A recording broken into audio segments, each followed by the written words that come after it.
Hi, welcome to a quick tip. Just yesterday, I was working on these two abstract designs for silk screens that I'm working on. These will be like some background elements. The first time I actually made them as painting, and since I wanted to keep repeating them, I decided I need to find a way to make a silk screen, which I can then, manually paint out with a squeegee. What I really liked is that there are two different approaches to the same thing, these curvy stripes. Let me show you how I go about it. And this file will be available to download for free for now. For my Patreon, I'll include the links. So let's start with this one here. So let me just release that clipping mask thing so you can see what's going on. So there are two methods. This method is the blend method. Blending is basically how you get from one shape to another. So if I select these two, using the menu, you just go Object, Blend, and Make Blend. In the blend options, that's where you can change the number of transition points between the two points, basically. I like to use the specified steps. 8 steps between. It's pretty good. So I'd say okay. And then you have to actually make the blend. So Object, Blend, Make. Fortunately, I've got a keyboard shortcut that I've made for that, which speeds things up a lot. Control Shift B. The menu comes up, I just say yes. Control Alt B makes the blend. Once you have those keyboard shortcuts, you can do this quite quickly. You can just go like boom, boom.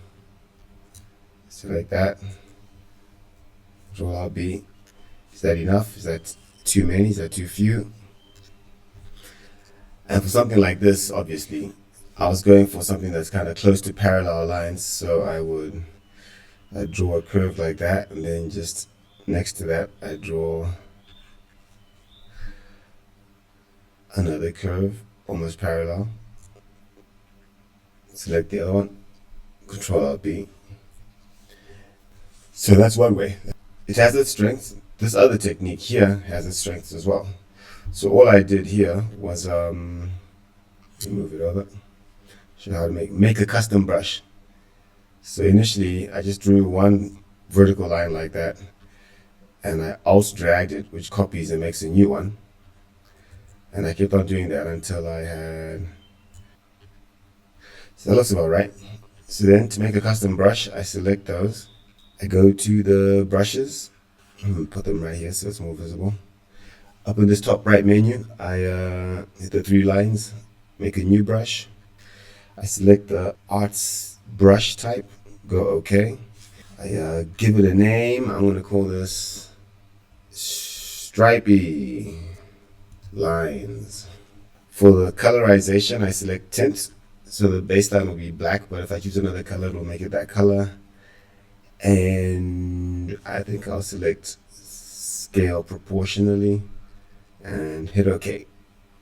Immediately, it should show up in your brushes that you have available. And then I can just quickly do a test, draw a squiggly line, and select it. Boom, there you have it. And this is the sort of technique that the tool, the custom brush that I made in order to draw all these lines here and have a path that goes and winds and kind of fills the space the way I did there. And this technique can be used for other things, not just the curvy lines and the stripy lines, but it's learning the principle and the tools and making the custom shortcuts that really works.